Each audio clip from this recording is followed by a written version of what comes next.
This is the Engineering Enablement Podcast. I'm your host, Avi Noda.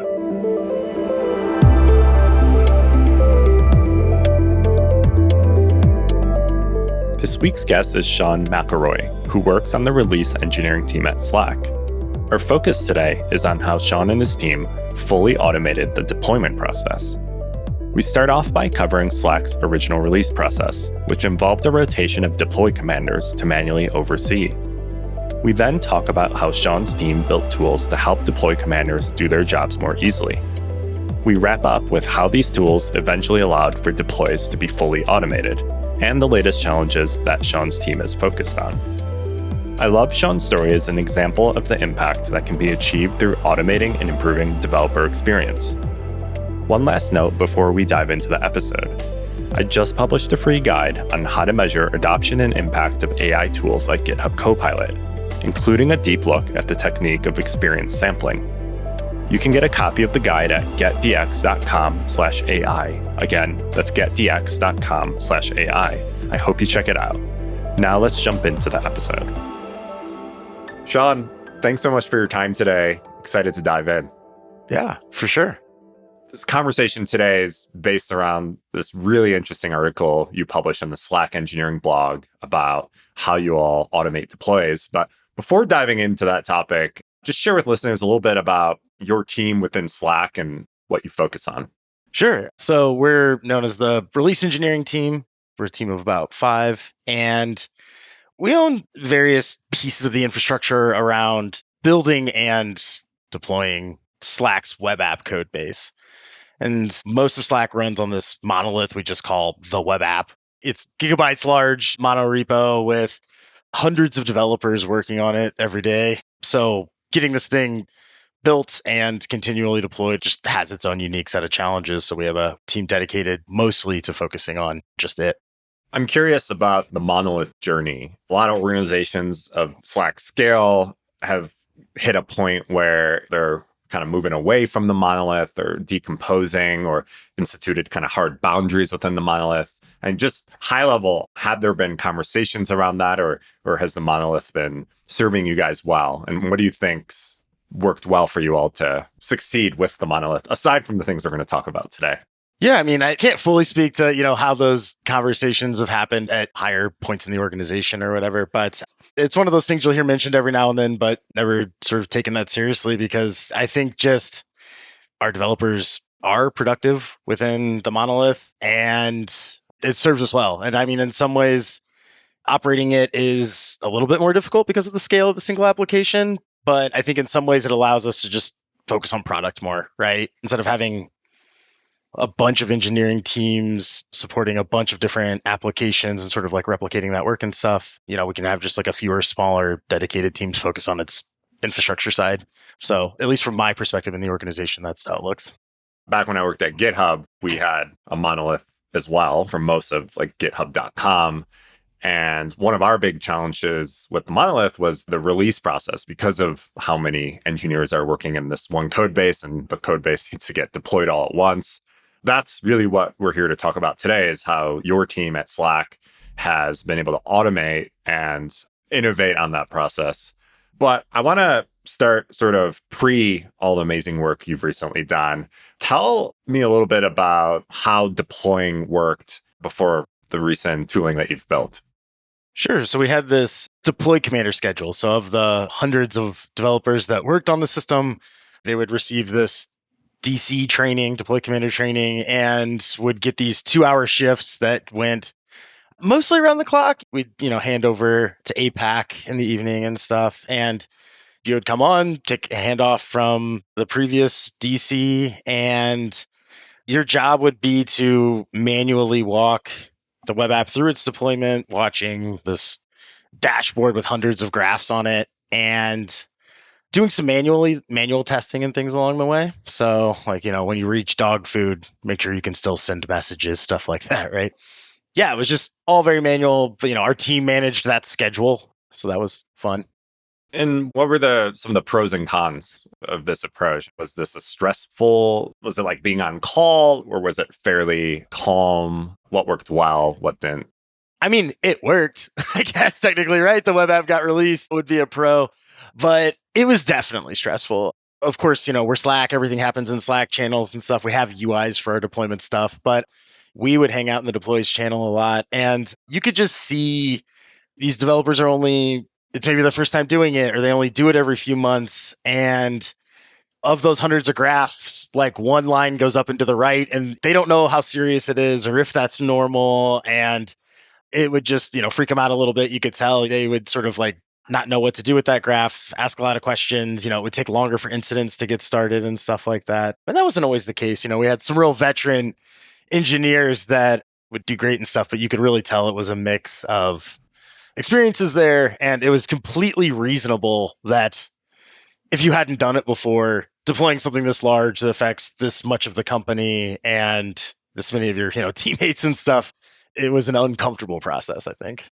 And who were the deploy commanders? Was this like volunteer, or was like every product engineer at some point required to do like a rotation? I believe it was volunteer. The rotation was, I think, around 150 people, and of the 400 or 500 developers in the pool. So yeah, we would sort of go out and do campaigns with like, hey, like come get the training, help deploy. We've talked about how this is the web app, the one big monolithic code base, but you talk about how there's hundreds of charts. Share with listeners a little bit of context about the complexity of the deploy itself. We were talking earlier about how it actually gets deployed to different clusters and places. Share a little bit more about the scope and complexity of where the deploy actually lands and how it lands. Sure. So we think of it on the deploy side as a single deploy, right? Like we say deploy to dog food or deploy to 3% of production in AZ2 or whatever, right? Whatever sort of deploy step we're on. But behind the scenes, that's going into different clusters that handle different aspects of the application. So our async job workers run on the same code base and will receive that deploy at the same time as the files cluster, which is scaled differently and sort of handles the files endpoints and stuff like that, right? So those infrastructure details are handled by other reliability engineering teams that are specifically focused on scaling that infrastructure. So from our perspective, it's just we sort of bucket them more broadly. Yeah. So you had this deploy commander process, and you started looking into what can your team, release engineering, do to give these deploy commanders better signals, make their job a little easier, a little less stressful. What were some of the early things that you looked into?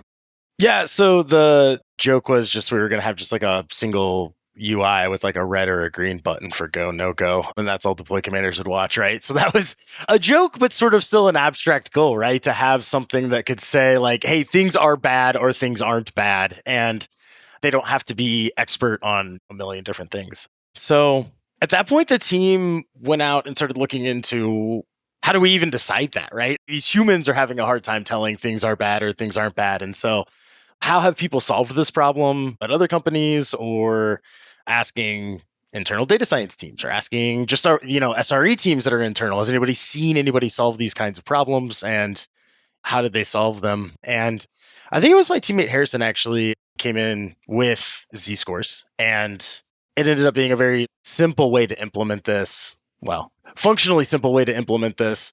And so decided to start that way, like sort of the most simple like algorithm or statistical methods that we found from the outset, and see how they worked. And if we needed more, we would add more. So, of course, as we talked about before the show, we want to really unpack what is a Z-score? How have you all implemented it? How does it get used? But before we even go into that, share like why is anomaly detection a hard problem at Slack? Or was it before you solved it? Yeah, I think anomaly detection is a hard problem in general because it feels like a very human problem, or at least domain of humans to solve, right? Because most of the time when you're thinking about alerting or watching graphs, you're setting static thresholds, right? You're saying like this needs to be above 10 errors per minute for 5 minutes and then page a human. And then the human will decide how bad it is, right? But it's too static, right? You're not asking, is this anomalous? You're sort of asking, is this objectively good or bad when you're setting those hard thresholds? And it results in a lot of noise. It results in a lot of tuning over time with a system as large as web app. That's a whole lot of noise and a whole lot of tuning all the time to get, hundreds of graphs in line. And so rather than asking, is this objectively a good or bad amount of errors? If you change the question a little bit to, is this deployment making things different or better or worse than a previous deployment, right? So instead of that, like objectively good or bad, is there a difference?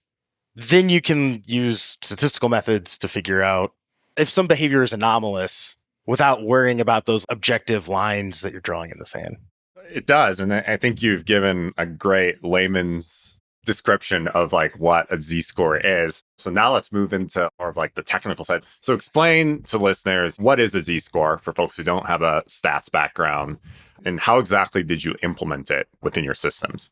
Yeah, so the not fun description of a z-score is it's the data point you're worried about minus the mean of all the data points divided by the standard deviation. So what that tells you, what that little equation gives you, is the size of a spike in the graph. And so we pull the last 3 hours of data, every single data point, and you calculate the mean and the standard deviation. And then for the past 5 minutes, we calculate the z-score, filling in the data point in the equation. And yeah, we use sort of that threshold of like, the z-score is the badness, right? It's the size of the spike. So a z-score of 3, for example, is typically, it depends on the shape of your data actually, but is typically in sort of the 99.7 percentile, I think, of data. So like, you have something that is extremely bad with a z-score of 3, which is what we use as our threshold for a lot of things. So z-score gives you this number. And from what I understand, you're tracking the z-score in real time, right? Mm-hmm. For a deployment that's gone out. And then with the z-score, you still do have an interpretation step as well, like thresholds on like what's a z-score that may need attention. So explain how you come up with those thresholds. To be perfectly honest, we just had to play with it a little bit. I think it was looking at the data and saying, looking at sort of like, okay, we see a big spike. What was the Z score for that spike, right? Like for maybe some past incidents, things like that. And just ballpark looked like 3 would be a good number that's sort of a objectively bad large spike, a definite change in your behavior that's not just like a small, one more error per minute or something like that necessarily. And so we started there. And then the original release of ReleaseBot was just sending messages into our team's Slack channel. And so we were able to see what it was thinking without interrupting our deploy commanders. And then that was a good way to sort of like watch live. And we, in helping deploy commanders, could know like, okay, the bot detected a z-score of 3 here, and we see that it was right. There was something objectively bad happening. And so we were just able to build a little confidence over the course of a few weeks, few months. And that number has just been our magic number. It's worked out for us. So that threshold of 3. For listeners without a stats background, I believe z-scores can really be any value, but a typical kind of rule of thumb is that it's not likely that they'll go above or below 3 or -3. And so when we refer to a z-score of 3, that's really at the sort of highest end of values we would see as far as identifying an anomaly. One of the challenges with the static analysis approach of how many errors or things are being reported, as you said, there can be an interpretation step that's challenging for a human and probably a lot of false positives. What have you seen with z-scores? Are there still a lot of false positives as far as z-score is telling you that there's a problem or an anomaly, but it was just noise? Has that improved with this approach? It's definitely much better. We actually, and I also mentioned this in the blog post, we found that the Z scores were almost always worth looking at. Even if it alarmed and then sort of came back down to baseline fairly quickly afterwards, we were grateful to have had the early alarm, right? To know like, hey, this graph spiked. Let's get some eyes on it before bad things start happening. But our thresholds were too noisy because we were still monitoring thresholds in the background because, well, we figured people had put a lot of work into those and we were paging humans based on that. And so it was a good objective definition of badness, right, in the system. So, but those we did find too noisy to the point where we were thinking about completely getting rid of them. And right before we pulled the trigger on that and getting rid of the thresholds, we moved into a dynamic threshold system. We wanted to honor the thresholds unless it was obvious that it just wasn't a very good threshold. It wasn't set really correctly, right? And that it was going to be noisy. And so we decided to take the average of the data over a longer span of time. So for z-scores, we look at every 3 hours. And then for these thresholds, we decided to look at every the past 6 hours. And we take the average of that, whatever it's been sitting at. So if it's been sitting very close to the line or frequently bouncing above the line, the average might be above the static threshold. And we would use that average instead of our static threshold if the average was higher. So we just look at whatever, we look at sort of the average and the static and take whichever one is higher and then use that to alert. We still found that that was a little noisy, and that with the 6 hour range, we were going back really far, but you might have something that happens at 2 p.m. every day or whatever, right? And it was just, you have some spike at 2 p.m. every day that does affect the average, but not enough to sort of bring your dynamic threshold value up to where you need it to be. And so we wanted more representative data points to include in the data set. So we went and we basically grabbed, like, if today's Wednesday, so we would grab Wednesday from now 6 hours into the past, and then we would look at Tuesday now 6 hours into the past, and then we would look at a week ago, so last Wednesday from now 6 hours into the past, and then we take the average of all of that and run the same algorithm. And that's how we dealt with tamping down on the noisiness of those thresholds. Really interesting, the approach you've taken to these dynamic thresholds. I want to transition from the technicalities of how you calculate anomalies to how do you actually use this information and present it back to the humans for people to act on or be informed. We have the release web UI that you can go to, see the status of everything, see the status of the current deployment, and see open events. So you can see, we have renderings of the charts that we're monitoring, and we'll show any open events, stuff like that. That is not how most of our users interact with the system, though. We, again, go through Slack for almost everything. So in our deploys channel, we will start a new thread anytime there's a grouping of events. And so it'll communicate out like a breach and PHP errors. And then if a bunch of other things are happening at the same time, it'll thread underneath that message so we're not totally spamming the channel. And we try to include as much useful information in there as we can. I think at the time I published the blog, there was 3 status circles we would put next to it as far as a white, blue, or red that had different meanings. So like a white's a threshold, was a threshold breach. And so it's like, we saw something. We don't really think it's that important, right? And blue was a single z-score. So, hey, a graph really did spike, but we don't know what's going on. Red is multiple z-score breaches. So that's a lot of graphs just spiked. Like, somebody please do something. And so automation stops, we send the message. We've started including more context in there too, right? It's got links to Grafana, the graphs in Grafana.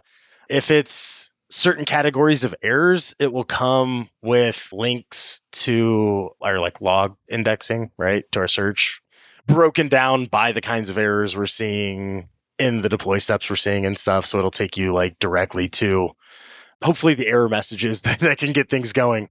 But yeah, recently we've added a few extra levels. We've added more cardinality to our metrics. So early on, we were monitoring everything at the system scale. So like 500s are up. We didn't know if they were up in deploy step 1 or deploy step 5. 500s were just up.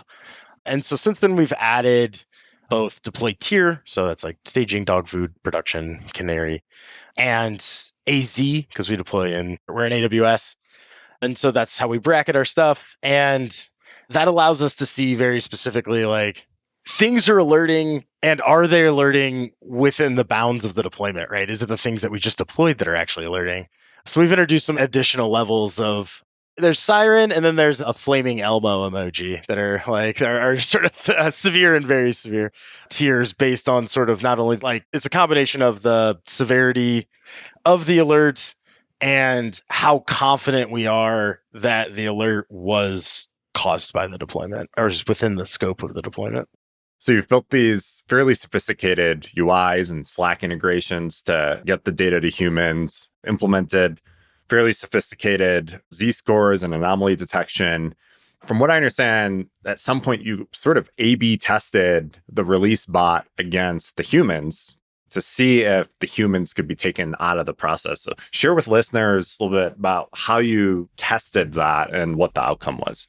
Yeah. So, like I had mentioned, we let the bot run for quite a while, just talking to our channel. And anytime we implemented or made tunings or changes or anything, we were bringing it more into our channel.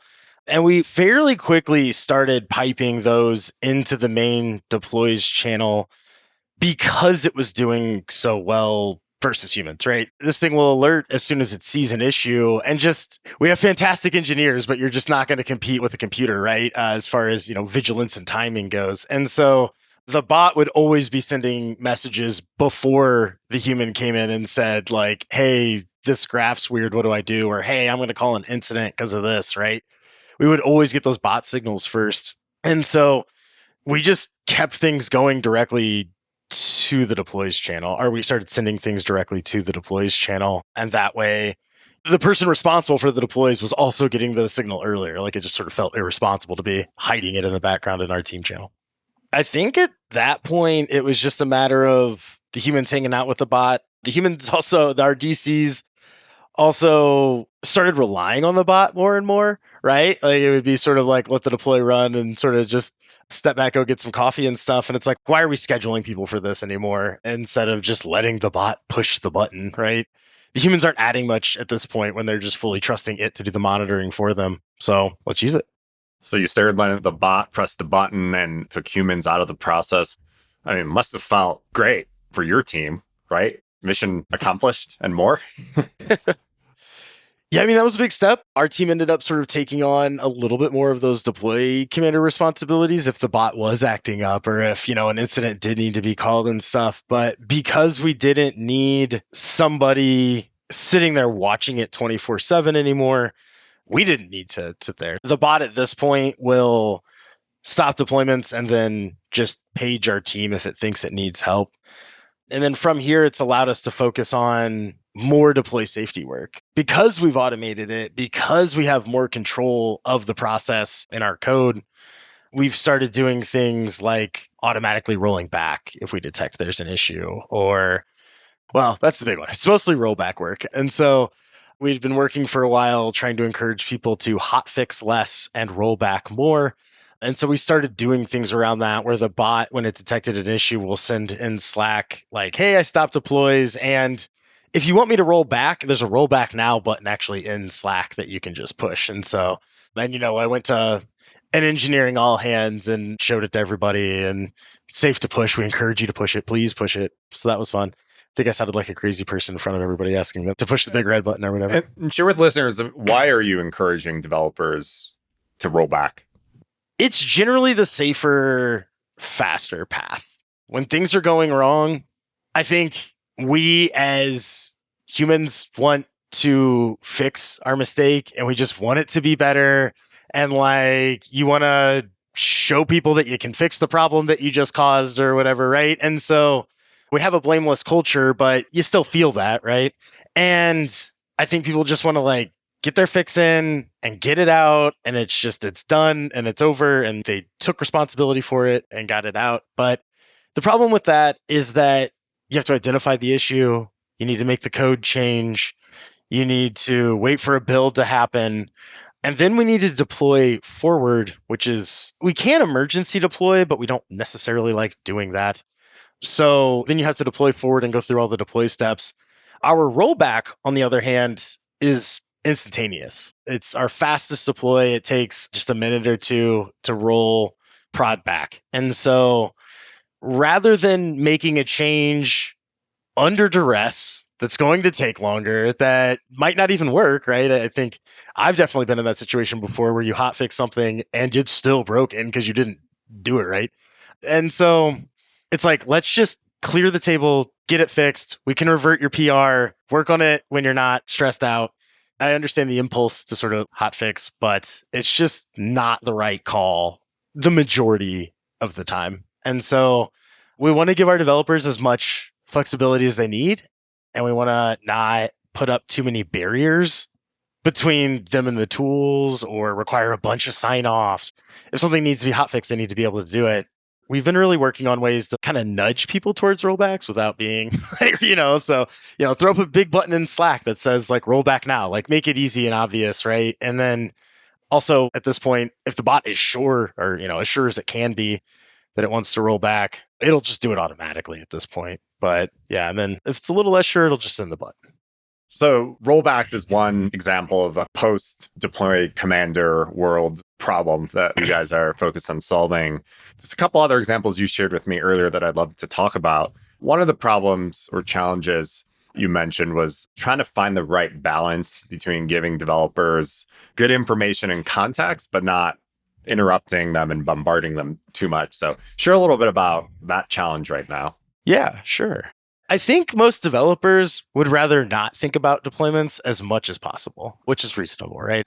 They want to get this task done, merge their code, move on to the next task, right? And if there's a big trail of hours or days or whatever later, you're having to deal with this old change, and it's not good. You want them to be able to just focus on the thing that they want to focus on and need to focus on to do their jobs. And so there's this hard balance of you want to give developers as much insight into their deploy as possible, right? They might have specific questions. They might want to track this specific change out because it's risky for some reason, or it's their first change ever, or whatever, right? You want to be able to give them all that context as easily as possible, but make it ignorable. Like make it, if they don't want to think about it, they don't have to think about it. So you don't want to be like annoying on the other hand, right? And that's sort of a constant struggle for our team, I think. And I think we really try to be sensitive to that, though, because we really don't want them to have to think about it. And so, I mentioned we have the UI, and everywhere in the UI, it's like this build is going out. And then you can click on the build. It shows you a list of PRs with the code owners, with links to GitHub for that PR, right? And so it's just everything is a link to the build, and we do our builds in Jenkins. So everything's right there, organized, easy to find for every deployment. And then also, like I said, unless you're sort of tracking, you really want to watch your change go out, you're probably not looking at the UI. And so, but developers still want to know, like, just did it go out? They want to have some vague awareness that it happened. And so we'll DM them in Slack through the release bot and say, your PR, blah, blah, blah, with a link to it is going out to, Canary 100% kind of thing. But we also, for example, a recent ticket I just made based on some developer feedback that we haven't implemented yet, but I want to implement, is we want to thread the messages in people's DMs, because they're like, I don't care about every step. Like, tell me that it's deploying, that's fine. But like, because we have a commercial environment and a gov environment, and it's like you're sending me like 15 messages over the course of a few hours about like this deploy. It's like I want to know it's there, but like stop pinging me. So it's like, okay, like let's thread these messages so we're not annoying people, but hey, it started, they'll see that first one, and then otherwise, unless they want to go look at the thread, they can ignore it. That's awesome and great bit of advice for anyone who builds Slack bots and apps like we do here at DX.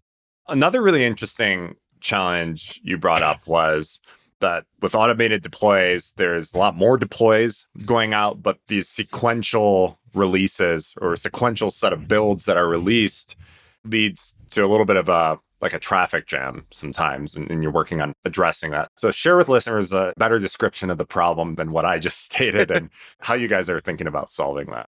Sure. So this was another thing I mentioned just because, the theme of this podcast being developer sort of experience and productivity, I thought it might be useful, but it's something that we're just starting to really think about, haven't fully implemented yet. But we are seeing an increased number of PRs per day, which is a good thing. We want our developers to be more productive. So win for Slack, but it's making our deployments too large. We, as the deployment team, do not like large deployments, because when the bot stops and says, I detected a problem with this deployment, and you're looking at, okay, what did we just deploy? I want to look at a list of 3 changes, not a list of 50 changes. Because, if there's a list of 50 changes, I'm probably having to pull 50 people into an incident channel and say, hey, can you verify that your PR isn't the thing that, and then half the people are annoyed because they're like, I made a front end change and this is a database. Like, what are you talking about? And like, it's really disruptive and it takes longer to fix the problem. So it's like hurting the reliability of Slack. We need to keep these as small as possible. And we originally addressed this by speeding up deployments. And we didn't change anything about the monitoring as part of that effort. That's actually a lot of our work that we did last year. We went in and put basically tracing into all aspects of the deploy. And we were able to tell where we were spending time doing things. So there were things like we tell a server to deploy, and then that server would spend, I think, a minute and a half downloading a Docker image, and then it would drain, and then it would warm up, and then it would be ready to go, right? But we started pre-downloading the images, right? So when an earlier stage starts deploying, we download the image everywhere, and now we don't have to waste that time. So we made a lot of optimizations like that cut about 20 minutes of just dead time out of our deploys. So we're at our maximum speed. We can't go any faster without directly affecting the safety of the deployment. And so as our developers become more productive, we're only doing one deploy at a time. So during our peak time of day, it's not uncommon for us to have 20, 30, I've seen as high as 50 deploys or 50 PRs building up behind the outgoing deployment. And yeah, we don't want that. And so we can't speed it up. So we have to increase the throughput of the pipeline, basically. We have to increase the number of deploys that we can have on the pipeline at a time. And so we're considering at least like deploy number 1 moves to dog food, then deploy number 2 can be put on staging. And so we can deploy 4 artifacts at once, which the benefits there are we're pulling builds off of the queue faster. And so we're able to get more deploys per day and smaller deployments. Another really cool benefit is that the buckets aren't equally sized. So staging is a smaller deploy step. Dog food, canary, these are like, they're all smaller. They only take a few minutes. But production is a lot larger and it's a lot slower. And because newer builds are waiting for older builds to go out, that means they spend longer in staging and they spend longer. So we're not only going to be able to deploy more builds per day and smaller builds, but those builds are going to spend longer in pre-production, just hanging out, being monitored there. It'll hang out in a pre-production step for 15 minutes instead of 3 minutes, for example, stuff like that. So see a lot of benefits there. Well, I can tell this is fresh on your mind or on your mind right now. Sounds like a really, really interesting problem, and appreciate the insights you've shared. Sean, this has been an awesome conversation. I know before the conversation, we were joking about how Z-scores are simple, but maybe not so simple. I think the way you all are approaching this is really impressive, and I think listeners will find it useful as well. So thanks so much for the time today. Really appreciate this conversation. Yeah, definitely. Had a good time.